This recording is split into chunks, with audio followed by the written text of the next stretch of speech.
జాతస్య హి ధ్రువో మృత్యుః ధ్రువం జన్మ మృతస్య చ తస్మాదపరిహార్యేర్థే నత్వో శోచితుమర్హసి నత్వో శోచితుమర్హసి.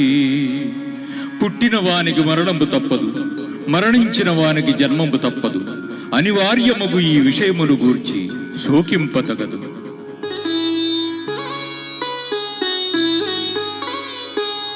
దుఃఖేష్వనుద్విగ్నమనా సుఖేషు విగత స్పృహః వీతరాగభయక్రోధః స్థితధీర్మునిరుచ్యతే.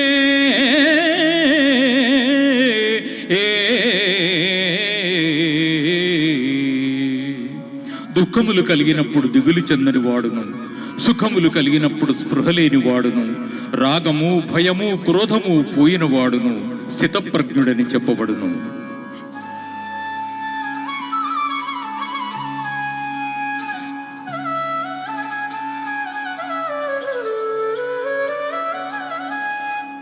ధ్యాయతో విషయాన్ పుంసః సంగస్తేషూపజాయతే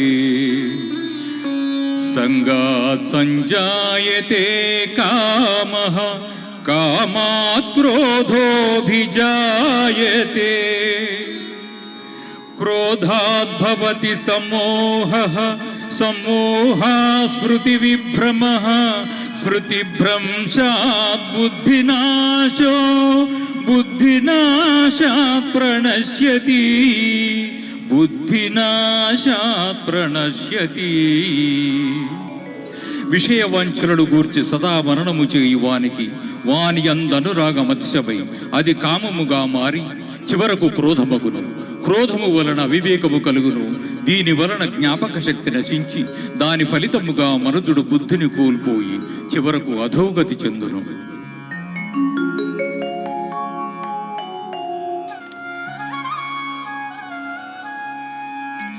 ఏవం ప్రవర్తితం చక్రం నానువర్తయతి హయః అఘాయురింద్రియారామో మోఘౌ పార్థ సజీవతి.